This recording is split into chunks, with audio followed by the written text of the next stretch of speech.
Tautoa katoa. Welcome to this webinar where we're going to be talking about, well, actually answering questions. Ask us anything.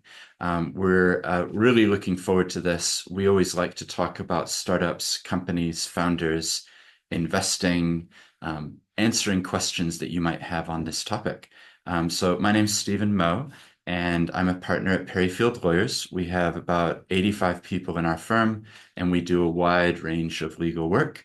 We've got a bunch of guides and resources on our website, but we love to do this interactive sort of discussions as well. So I'm joined by two of my colleagues from the same team, and I'll get you both to introduce yourselves. Kia ora. Ko Anne-Marie Aho, and I'm part of Stephen's team, and we really do enjoy being able to interact with people. So thank you for joining us today. Kia ora, my name is Yang. I'm an associate here at Perryfield Lawyers, and I work in the impact team and the corporate commercial team as well. And yeah, like Stephen said, we really do enjoy these types of interactive sessions where we can really feel the pulse of the industry and of the market, and to see where things are at, not only from a legal perspective, but also from a market commercial perspective as well. So look, just to kick things off, one of the first things that I wanted to do in order to start off this webinar is really to talk about the duties and powers of shareholders, directors, and officers. We get a lot of founders that come to us that have these great ideas that they really want to basically implement and do some really good work in the world and to have a large impact. And one of the things that they always come to us is they ask us, hey, we're gonna start this entire crazy journey. So what should we start with? And for us, and for most people, the most common legal vehicle to use, and the one that is most recognized in the industry, is just a limited liability company, and specifically a New Zealand limited liability company. And the process is quite easy to be able to incorporate a company. All you have to do is just go on the company's office website, and you just follow their instructions, pay a few fees, and then you're done. So that aspect of the process is not something that we get questions about. It's actually what happens after a company has been incorporated and they're starting to do work. And one of the first things that we like to educate our clients and founders about is the importance of different hats. Often what happens in the startup ecosystem is that you will have one person be the main shareholder or the only shareholder, and that same person is also the director of the company, and that person is also the CEO, which is the chief executive officer, and most likely everything else as well, because it's a startup. They have to do everything and anything in order for that company to grow. We try to be very informative and educational about the different roles and responsibilities of all of these hats that the same individual is wearing. So there are different duties and responsibilities and potentially personal liabilities that can attach in an individual's performance of each particular role. Now, the first one is the shareholder, and the shareholder is basically the person that owns the company. So as a shareholder, there are very few actual liability and duties that you owe to the company. They only arise in very, very specific circumstances, most of which are quite rare. So when it comes to shareholders, if you are making a decision as a shareholder, so for example, if you're going to be signing a shareholders resolution, or in a shareholders meeting, you pass a resolution to make the company do something, there's usually not much risk attached to that particular action. Now, and can I just jump in? Sure. As we go? We'll just kind of pepper in thoughts as we go. Just to mention there, that's why they're called limited liability companies, because the liability is limited. As a shareholder, you put in some funds, and the funds then are used to start the company and to get it going. But basically, the shareholder then lets the directors and the management continue on, which are these other hats that you're talking about. Exactly. So, just always, And remember, a couple hundred years ago, there was no such thing as a company. They're relatively recent inventions, and they're set up to encourage entrepreneurship. So instead of you starting a company, it doesn't go well, you lose everything. Today, you start a company as a shareholder, you put money in, you'll lose what you put in, but you won't lose everything else. So just a couple points to give some color to what you're saying. That's exactly right. Yeah. And so that brings us now to the director's hat, where a person is acting in their capacity as the director. Now, this is a very legally fine point. Within the Companies Act, there really is no specific definition of what a director is in terms of if you do this, then this happens. Under the Companies Act, the directors are the people that direct the company. So you can almost sort of think of it as sort of a circular definition. So you have to be careful whenever you are making decisions to sit and think, is this the role? Is this decision something that a director of a company would make?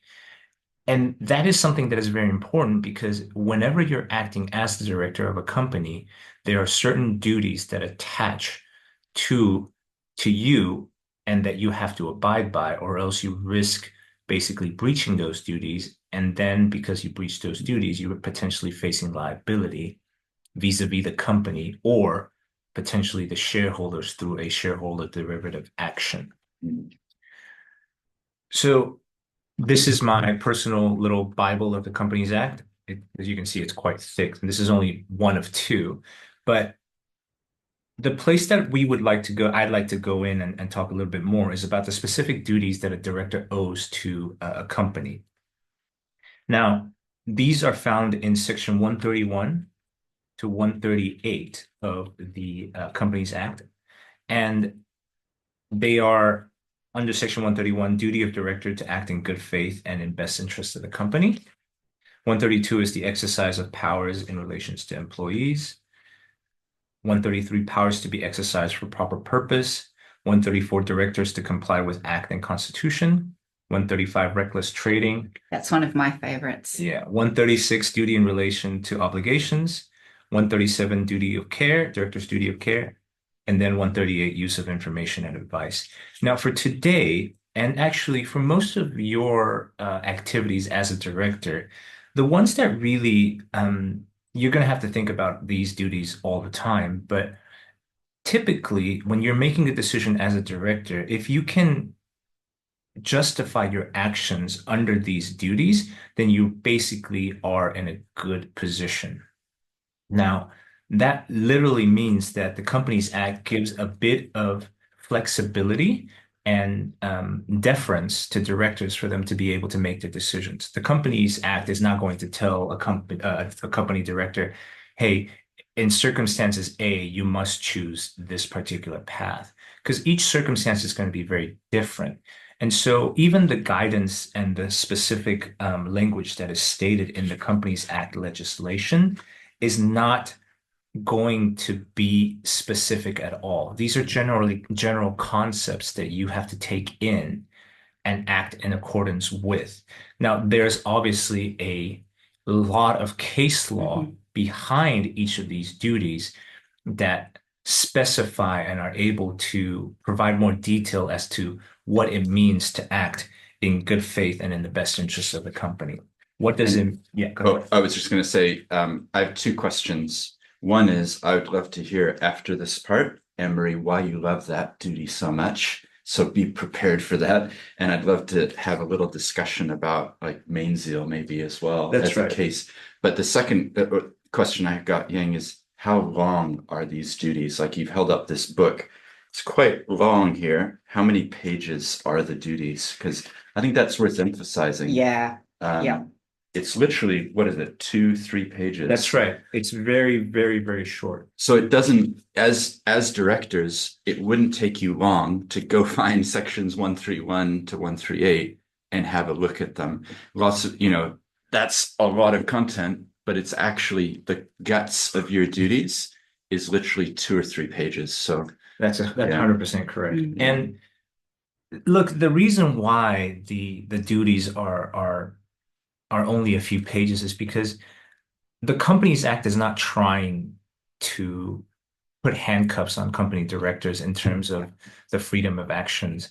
It's basically guiding principles and making sure that company directors, when they act as directors, that they have these responsibilities at the forefront of their mind as they're making these decisions. That's part of the due diligence and of the good faith that you have to undertake in order to make a decision that is defensible and that is hopefully recorded and written down to help with that, to help with any future challenges if they do come. Yeah. And I think, I mean, to add to that, the law often is written to protect people. And if we think back to what Yang was saying about shareholders, shareholders invest their money, and it's incumbent on directors to behave appropriately in terms of how they manage the company, to look after the investment by those shareholders. So it all really is quite logical. Yeah, so Anne-Marie, why don't you tell us a little bit more about sections 135 or 136 and the recent case law of Mainzeal and how this highlights the personal risk that directors can have in fulfilling their role? Yeah, so Mainzeal, I'm sure many of you will have heard this name in the news in the last several years, because it's actually ended up being a really key case for company law in New Zealand. And you could talk a great deal about it. It could take hours and hours.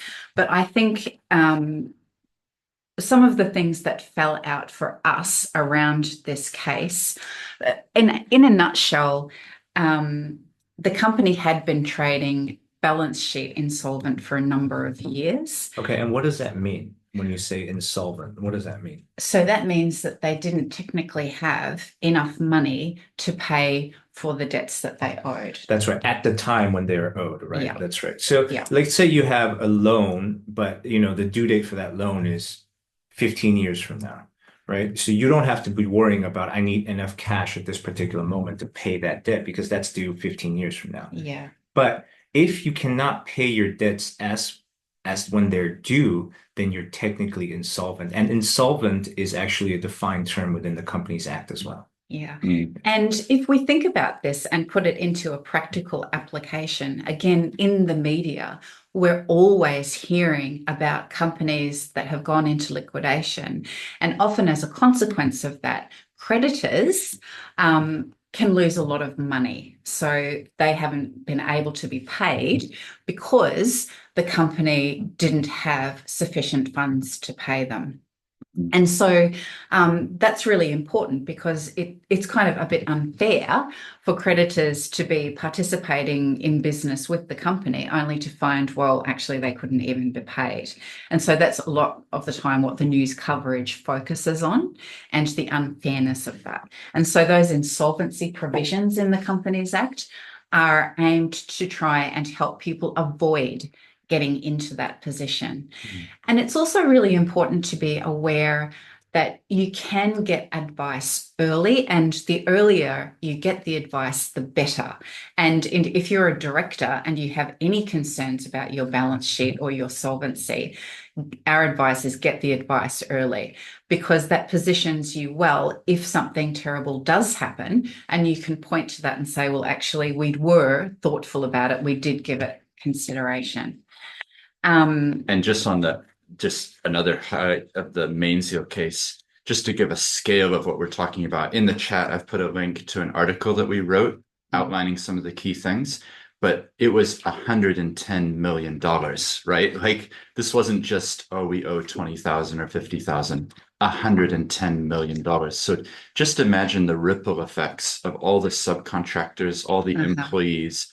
I do a lot of presenting with the IOD, and I've had people in the courses when I'm talking about this, somebody's raised their hand and said, actually, I work in a construction business. We almost went under because we didn't get paid 700,000 from Mainzeal. And the other thing about Mainzeal, which is really fascinating, maybe two quick things. Number one, an ex-prime minister of New Zealand was held liable for 6 million plus. So it was real liability, and it titles don't matter. If you've breached your duties, you could be held liable. But the second thing is that Sir Paul Collins was one of the directors. He was held not liable because he had asked the right questions, he had raised concerns, and the judge said, you did what you're meant to do. You fulfilled your duties, and therefore you are not liable like the other directors. So lots of amazing lessons from that case. And one of the other really interesting things about the case, and it may or may not apply to smaller, closely held companies, Mainzeal really relied on assurances or promises from other companies that they would provide necessary funds as they were required. But they weren't secure assurances. They weren't legally binding. And so unfortunately, in the world of business, we'd love it to be, yes, let's do it on a handshake. You're going to get into trouble if you just rely on that. So you will need to do some due diligence and be a bit firm with your requirements to make sure that you can pay your debts as and when they fall due, and you don't fall into the position of becoming insolvent. And just another thing, it's not to do with Mainzeal, but something that people may not be aware of is creditors. There is a hierarchy of creditors. So when a business does go into liquidation, creditors will be paid, if anything is available, according to that hierarchy. And the IRD is one of what we call the preferential creditors. So they will often get the first piece of cake, depending on how much cake is left. And often there's not very much cake, by the way. So do pay your taxes because they are something that you do need to do. And the IRD is one of the key entities that will try and press to put a company into liquidation if it isn't paying what it's meant to pay. But the good news is that if you find yourself feeling a little bit uncomfortable about your tax bill, give IRD a call. It's again about that early advice, getting information, because they are quite accommodating and are prepared to work with companies in some circumstances to work through what might be possible. So don't hide and be a mushroom. Make sure you take that early action. The other thing just to throw in as well is there's a case of debut homes. So that came out before Mainzeal. But that was a really interesting one because basically the director / shareholder, to your point, multiple hats. The family trust had loaned money, like it was as intricately woven as you could get. The point is that in that case, the director made a decision not to pay GST to the IRD. It was about $600,000 of GST. So not the best entity to not provide that to. The reason is that he was preferring other creditors, people that he would have ongoing relationships with. IRD, faceless government entity, people I'll see in the street tomorrow, I'll pay them rather than them. So the court obviously came down quite heavily and said, you had a deliberate strategy to not pay the IRD. So he was held liable under your favorite sections. And nobody likes paying tax. It's just one of those things that we have to do in life, right? But if you look at the policy reasons for paying tax, I mean, tax is what pays for a huge amount of what we need as a society. So we might not like to do it, and we might prefer to pay someone we'll have an ongoing relationship with, but you're just going to get into trouble if you do that. So those are some of the director duties and things and the hats that you wear. I'm just wondering if do you want to add a bit more on that, or should we talk about offers or some other? Let's just spend a little bit more time on this particular topic as well, because I think it's important whenever you're running a company that there is a continuum of consideration that a director needs to have. So when the company is solvent, right, the director's duty is to basically act in the best interest of the company. So they have to put their minds and their motivations and their their entire thought process into what is best for the company. Now, as soon as you get into the gray zone where you're in the solvent / insolvent territory, where you think that you might be solvent, but it might be insolvent because of some liabilities coming up or some of your cash flow drying up or your accounts receivable not being paid.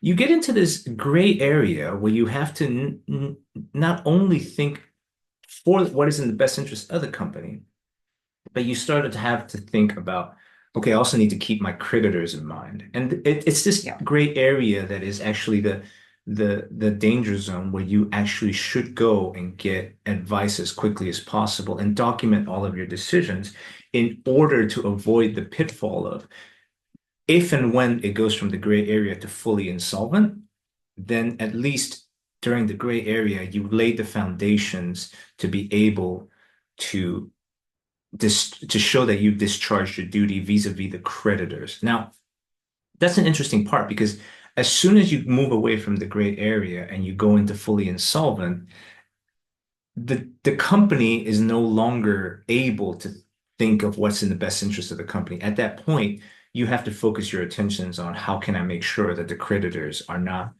prejudiced by the actions that the directors are taking at this point.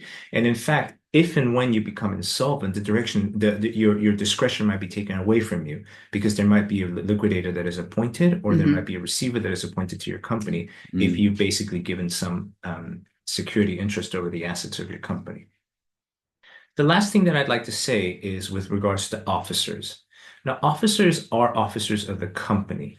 So typically these are your CEO, CFO, it can be a general manager. These are people that are, when we think of officers, we tend to think of people as employed by the company. So these are the people that actually do the day-to-day management of the company. And whenever you are trying to make a distinction as to what type of decision is this a shareholder decision? Is this a director decision? Or is this an officer/management decision?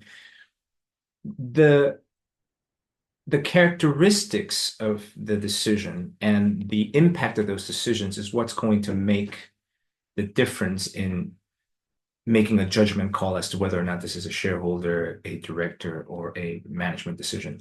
So officers are, for lack of a better word, they're in charge of the day-to-day management of a company. So should I buy white paper or should I buy yellow paper? Let the managers decide, right? Directors are in charge of the governance of the company. Governance is on a higher level than management. This is where are we? Where are we trying to get to? What is our 5-year plan? What is the direction that we're going to? These are the captains that make the decision of where to steer the ship, right? That's governance decision. Shareholders are even above that.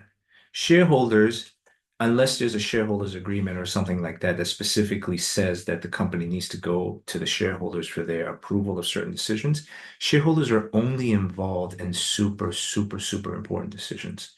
That's defined within the Companies Act as a major transaction. So that's basically a transaction that would basically affect a huge percentage of the company's assets or liabilities. So this is a big, big, big transaction, basically. So for example, you're selling the entire business, or you're selling up to half of the business. You're selling the only warehouse that the business has, for example. Or a major acquisition. Or a major acquisition, that's right. If you're going to spend a lot of money in order to buy an asset, so I'm going to buy a new warehouse and this new warehouse is going to be on the balance sheet more than half of my entire current balance sheet. A decision to amend or change the Constitution. The Constitution is one of the governing documents of a company, and we will get to that hopefully later on in this discussion. But if you're going to change the founding rules of your company, obviously you want the shareholders to be involved in that. And then decisions to liquidate the company. If, for example, you get to a point where you say, okay, this company has run its course, we need to wind it up and shut it down. That's also a shareholder's decision. So whenever you come to a decision point, you have to take the time and make a judgment call. And if not, if you can't make the judgment call, talk to your legal advisors on, hey, is this a board of directors decision? Is this a shareholder decision? Or is this just a normal everyday management decision? Now, within the spectrum, there's also the ability to delegate, right? So, for example, the board might be comfortable enough to say, for these types of decisions, which ostensibly need to be a board decision, we've made the choice to delegate the decision to a committee, the CEO, etc. Now, the responsibility for that decision, once it's made, still remains with the board, but the board has made the decision to delegate. the particular choice to somebody else. Mm. If that makes sense. And that's why you see often there will be subcommittees of the board, or there might be an audit and risk committee or a health and safety committee or other things. So the whole board doesn't need to consider all of it in detail. But That's right. But here's the key thing. Ultimately, who's responsible? It's the board. So you can't just say, well, I didn't know about the health and safety because we had a committee doing that. That's not going to fly. Right. Ultimately, you are responsible. And maybe the final bit on this part, by the way, we'd love to have questions. So please feel free in the comments, just type us a question, basically on any topic. We're open, life advice even, right? Just feel free. We're really happy to engage and make this interactive. But I was just going to say the hats thing. Sometimes it's more complicated than I'm taking off this hat and putting on the other hat. An example might be you're a shareholder and a director. Is it ever truly possible to take off your shareholder hat and put your director hat on? The reality is we're human beings, and I don't think you would ever lose sight of the fact that you're a shareholder. But from a legal perspective, you have duties as a director to fulfill. So, for example, as a shareholder, you might want to get a dividend. Like, I want some money, please. But as a director, you have to say it's not in the best interest of the company to issue a dividend. So it gets gray, it's complicated, but we're just trying to set out some of the frameworks to keep you safe and understand that. When we think about the Companies Act, and that's a really key document for companies and businesses in New Zealand, it's actually quite old.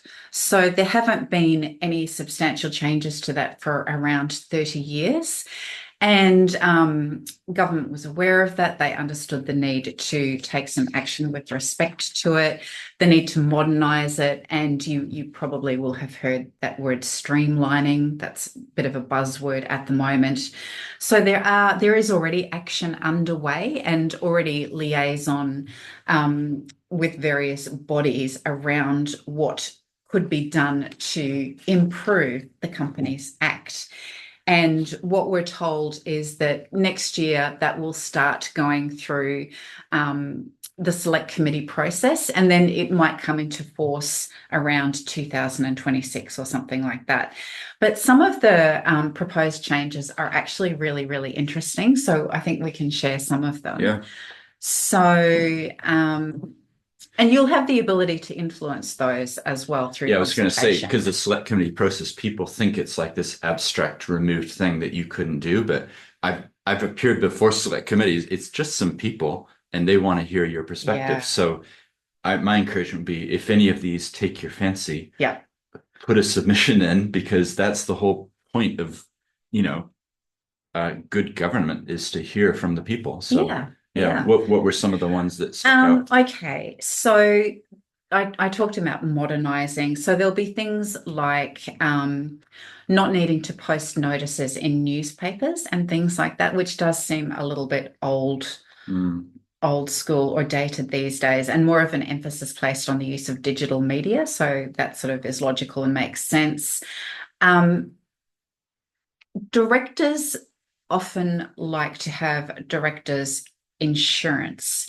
And so a change proposed is that a company would need to have a constitution in order to enable directors to have that insurance. Yeah, and that's currently in the Companies Act. So you need to have a constitution in order to be able for the company to pay for the director's insurance. And I think what the proposed change is going to be is that they're going to remove this requirement so that the companies can provide for directors' insurance without the need of having a constitution. And we will talk about constitution and shareholders agreement probably after this particular discussion. Another one is that the liability on a company for unclaimed dividends will be reduced to 2 years. So that's something that you might have a view on. Yeah, and what that really means, basically, from a practical perspective, is that the company doesn't have to hold this unclaimed money around, and the company can basically reuse it. Yeah. So it'll be good for companies. Yeah. This is an interesting one as well, especially if you're operating as a director or considering doing so. There will be an opportunity, or it's proposed that there is an opportunity that you can use an alternative address for your public register. And that's probably quite good news, because people often do have concerns as directors about the fact that their address is in the public domain, because, you know, it's not, there are situations where activists or people with strong feelings about things will look on the public register and actually go to a director's home to take a matter up with them, which is quite confronting. So that's an interesting change. I've had this where a client was involved in a controversial area and she felt really threatened by the fact that her personal home address was easy to find. And I totally understood, given the nature of what she was involved in and things. And it was like, so I totally endorse that, because why, you know, your personal address, it's just not needed. So it's one thing being accountable to shareholders, but it's another thing being accountable to the whole public. In a similar vein, it's proposed that directors will have unique numbers attached to them. And that could be beneficial in terms of being able to understand a director's corporate history, and it may help to prevent phoenixing, which is one of those situations where a company does end up going into the ground, so to speak. And then a very suspiciously similar company emerges like a phoenix from the ashes. And people often say, well, how has that been allowed to happen under the law? So I think if there was more rigor placed around the identity of directors, it may help to limit some of... I helped someone with this exact problem a couple of years ago, and it was so sad because they had invested their life savings into a company, believed all the hype, lost it all. And guess what? That director who took all their money had set up another company with almost this very similar name, doing the same thing. And guess what happened? That company then got liquidated and another company got set up. I wrote to every government department I could, but it was really hard to get them to focus on it. And it was just a sad situation. So I think that could be a good idea. I wonder, this is totally unrelated, but we have something that we require called AML from people. Wouldn't it be nice if you could have like an authenticated identity where you could go and say, well, here's my director's number and it's been proven who I am, and we could use that for AML purposes, because I'm sure everyone on the call has been asked to prove who they are. Wouldn't it be nice if there was some way that, you know, centralize that information? And I mean, it's all of what we're talking about in the last little while is kind of around the need for directors to know what their director duties are and to adhere to them. So there are really valid reasons for having those duties in place, because the idea is to try and prevent companies from getting into difficulties and then resulting in them going under, and creditors, shareholders losing lots of money, and then unscrupulous directors being able to kind of re-emerge and potentially continue some inappropriate behavior. So, yeah. Can I throw in another one? I'm not sure if it's on your list, but I find it really fascinating, which is Section 131. So you know what I'm about to say. I know. So basically last year, Duncan Webb, the local MP down here in Aotearoa in Christchurch, he proposed to change Section 131. That's the act in the best interest of the company section. So shareholders must act in the best interest of the company. And it was a change put through. It was legislatively amended, and it basically says directors, when acting in the best interest of the company, may consider ESG types of requirements. So that opened up the door, I guess, for legitimizing directors thinking about what's the impact on the nature, or what's the impact on society, or what's the impact on other considerations beyond a profit motive. The The interesting thing is that it said they may consider. It didn't say they must consider. So it was already quite watered down. But I think the government now has said we're going to remove that requirement or that part of the section. So some people are upset about it. I think it should stay because I think it forces people to think about what they're considering when they're making decisions. But equally, it doesn't even say must consider, it says may consider. Yeah. And so I'm not going to get too upset about it. I think that society itself has changed, and directors who don't consider the environment, their employees, iwi, various stakeholders, they're not going to be in business very long. So we kind of are moving that way anyway, but just worth throwing in because it was controversial when it was added, and it might have some hype when it gets removed as well.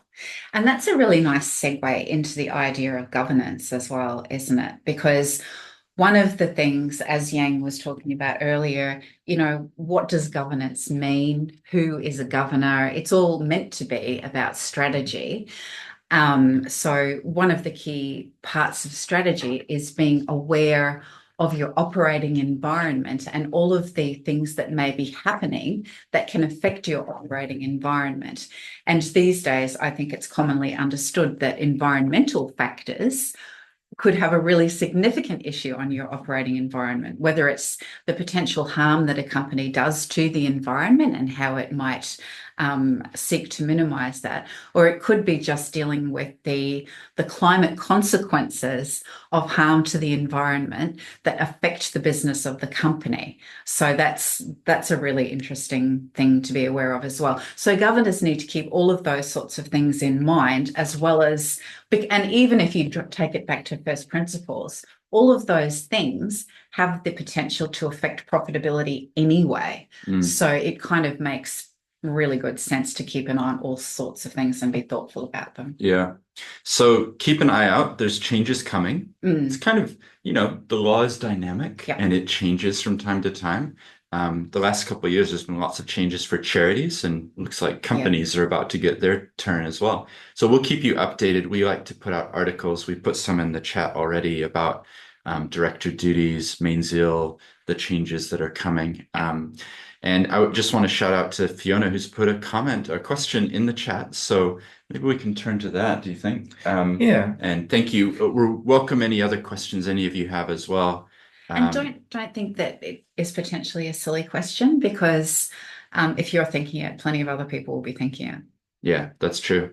And also this this video, the recording, if you're watching it at a later point, hopefully you're getting a sense of who the three of us are. We're pretty approachable. All of us would welcome, if you do have questions, feel free to drop us an email. We're really happy. We kind of enjoy that. It's like it makes it practical when we get questions from people. So really happy to interact.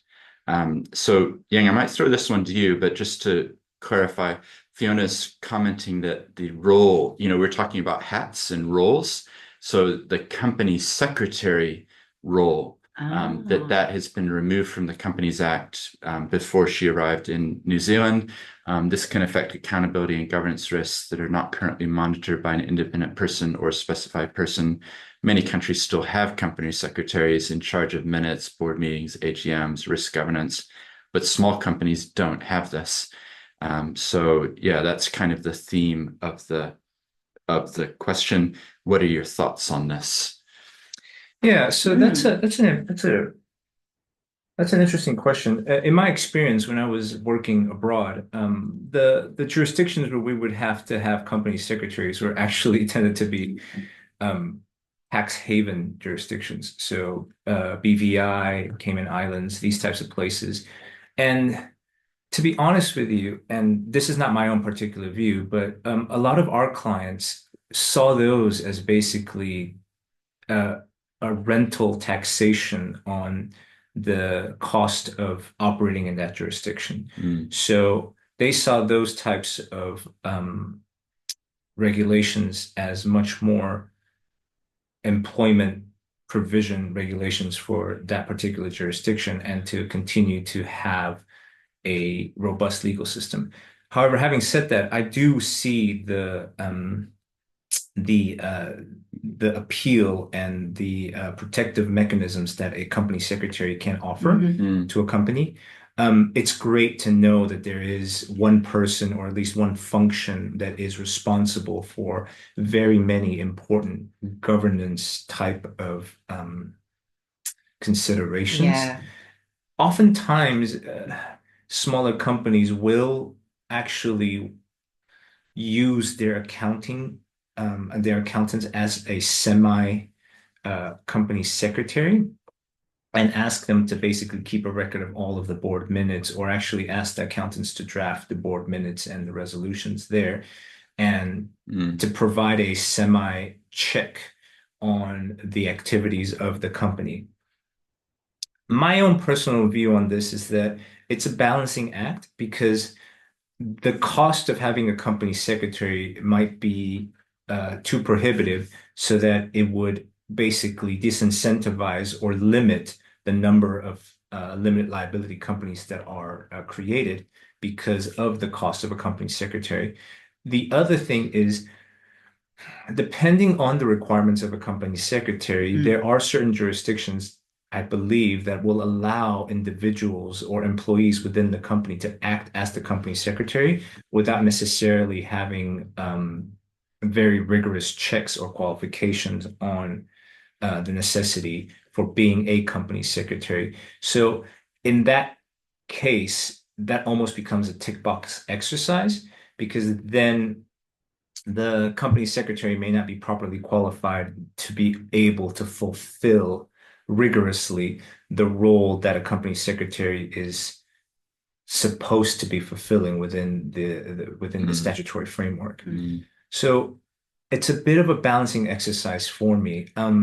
I know within New Zealand we don't have this necessity for a company secretary, but that doesn't necessarily mean that there isn't a secretary function within the board, and that doesn't necessarily have to be a director. So for companies that are more attuned to the necessity of good governance, they will appoint somebody to be the secretary at board meetings, and the secretary then takes on the role of not only attending and recording the decisions that are made within a board meeting, but also ensuring that all of this is noted down and Yeah.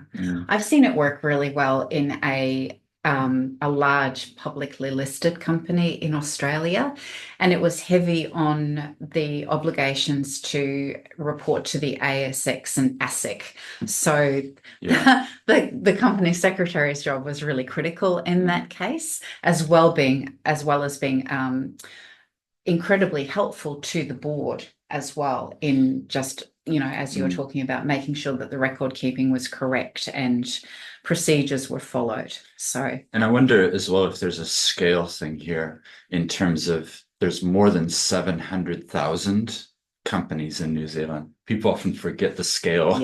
But the point is, the vast majority of them are not Fonterra or Spark or very large entities. The vast majority of them is one person who's the director and the shareholder. So the point is, it might not apply in that context where it's just basically a sole trader operating under a limited liability company. Whereas I think for Fiona's point, if you're a bigger company, it actually is helpful to have a role like that.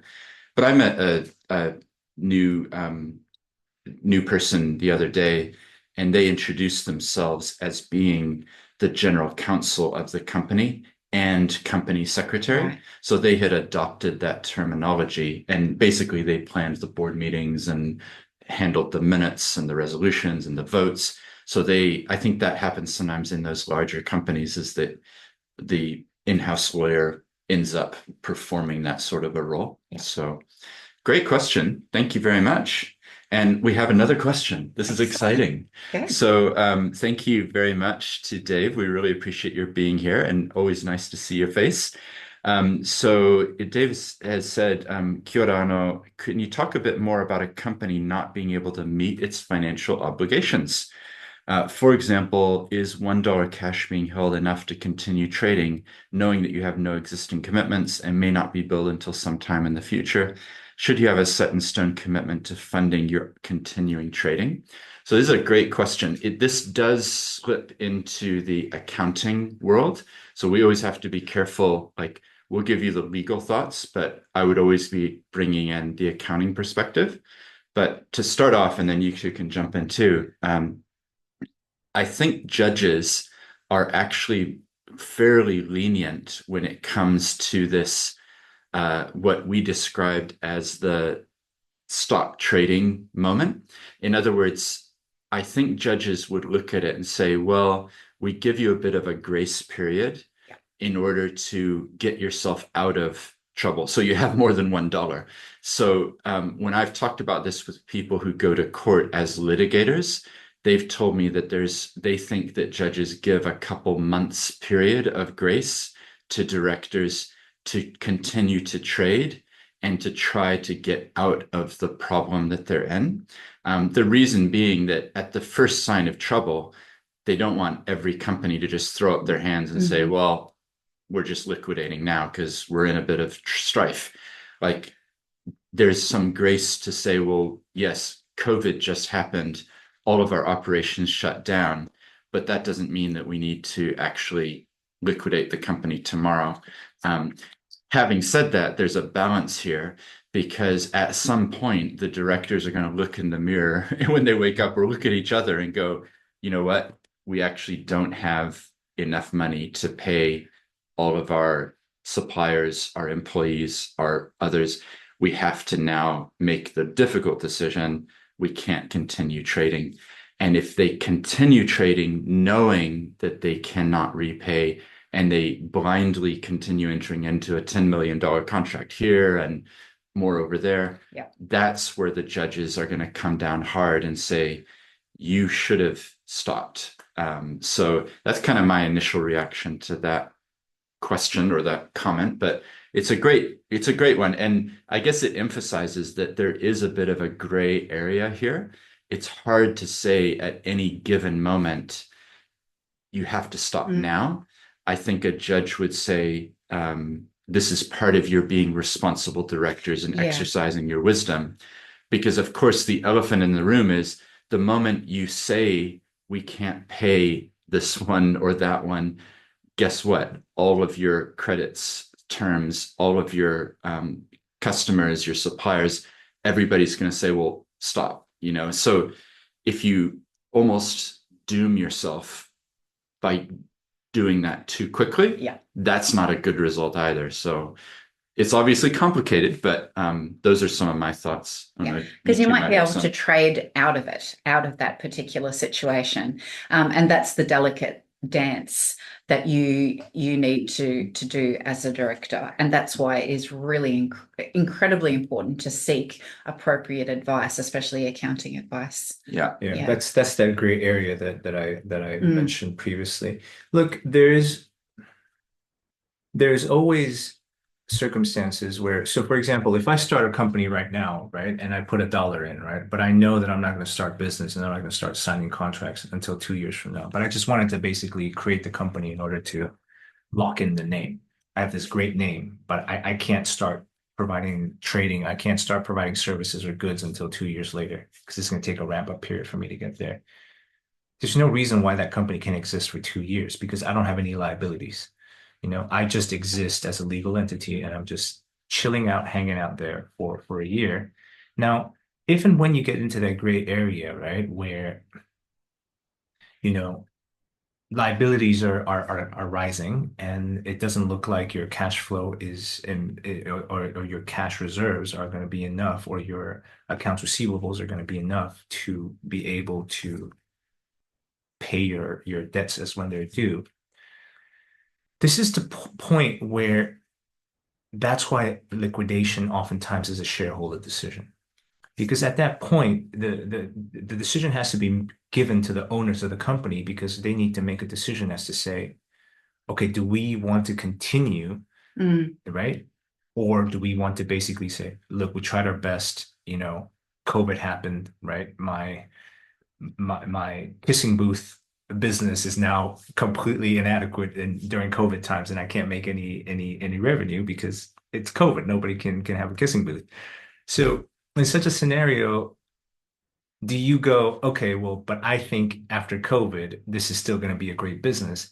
Then that can give the shareholders the flexibility to contractually and legally bind themselves to go, okay, I'm going to extend my own shareholders' money and I'm going to invest further into this company, right? Because you can make that decision, or you can go during this time of uncertainty and go, okay, I'm a little bit uncertain as to what's going to happen, but because I want to make sure that this company survives this COVID period, this pandemic, let me see if I can go get some outside investors who are willing to invest in the company for an exchange in equity. So I'll give them a percentage of the shareholding of the company, right?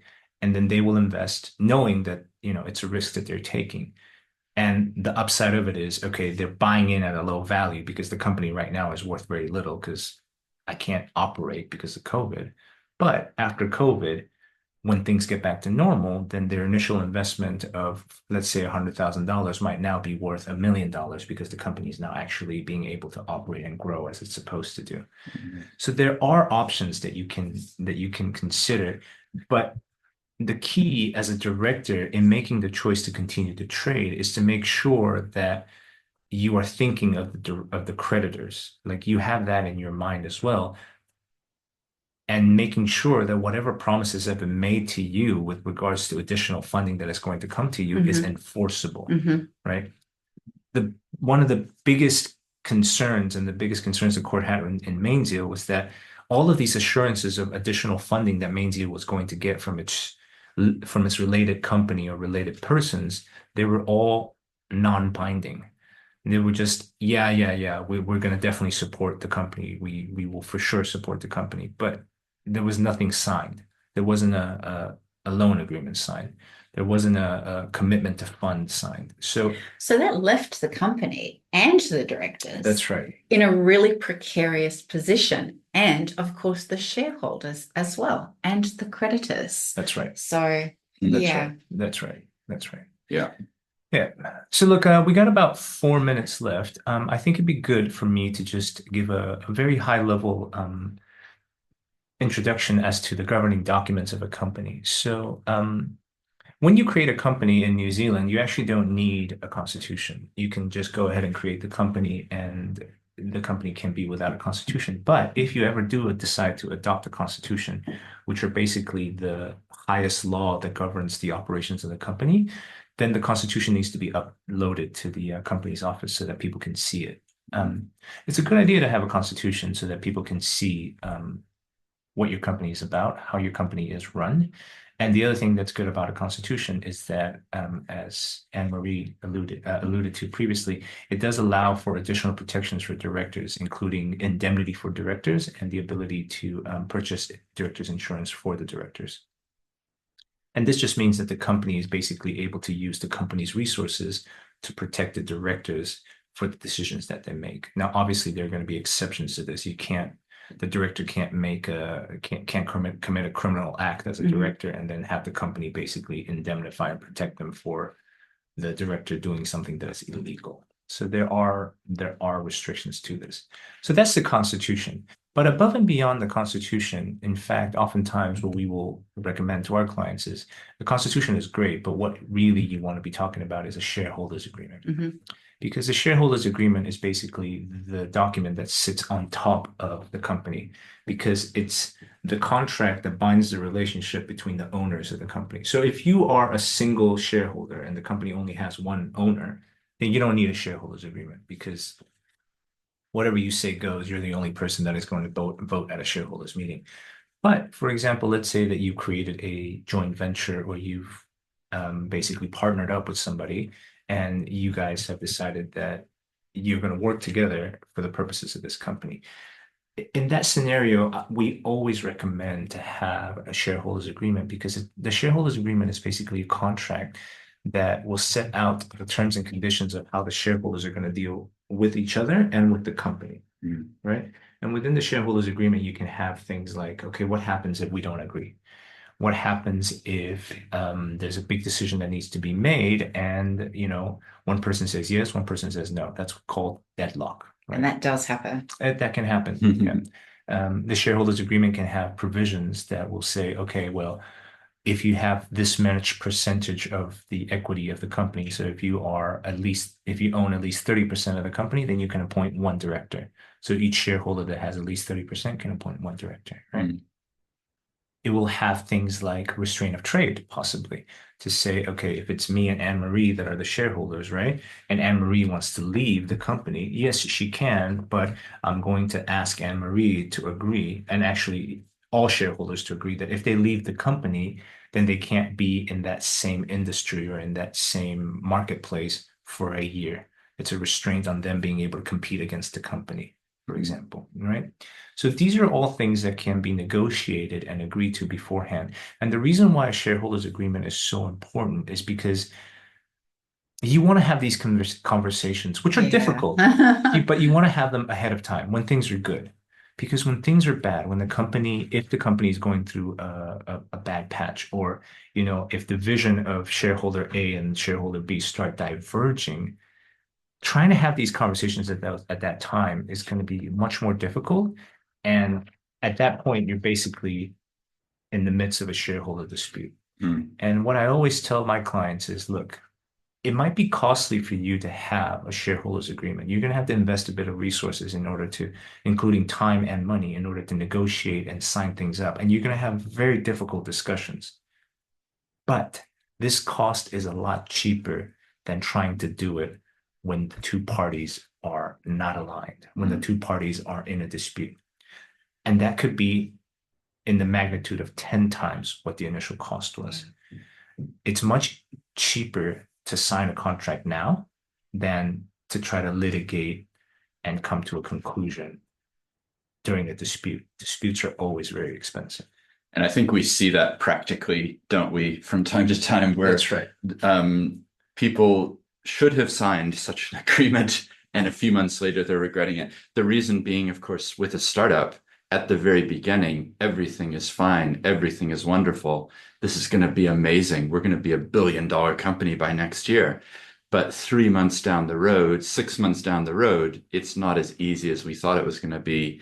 Actually, one of the shareholders can devote 80 hours a week because this is their baby, this is their vision. The other shareholder can devote 2 hours a week. There's a massive tension.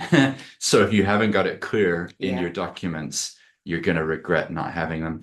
The one other thing about the Constitution, if you don't have one, then that means the Companies Act applies, so that you can modify what the Companies Act says by having a constitution. And that's important for things like if you want to take out insurance for the directors, you have to actually say that that's permitted in the Constitution. So there's some practical reasons why you might want to have it. The last thing for me on that is, I don't know why we don't require companies to have a constitution, because we used to in the pre-1993 days. I think it's a discipline for companies to state what their purpose is. And I would like to see every company with a constitution having the opening line be, we exist to, and then fill in what it is that they're there for. We require that of charities. We don't require that of companies. But I think it would change the nature and the tone of companies if they were clear and articulate about what their purposes are as well. So, yeah.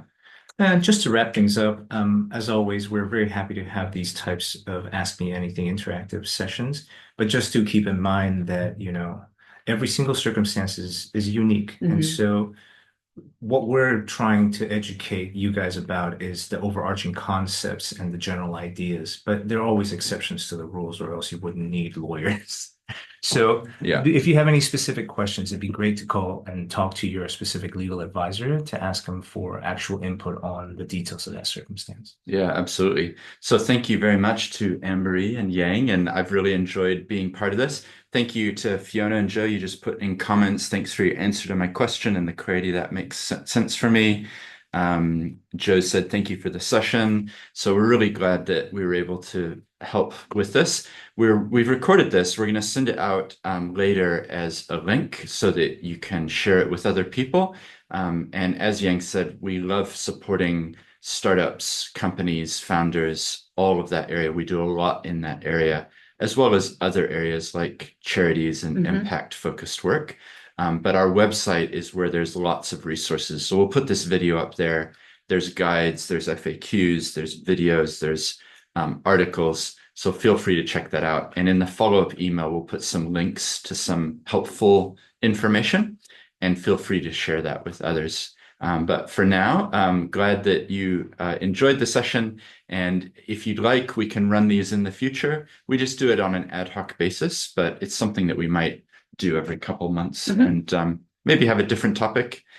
Suggest a topic. Maybe we'll pick it up and do that. So thanks so much for joining, everybody. Have a great rest of your day and a long weekend for some of the people in Canterbury anyway. Bye-bye.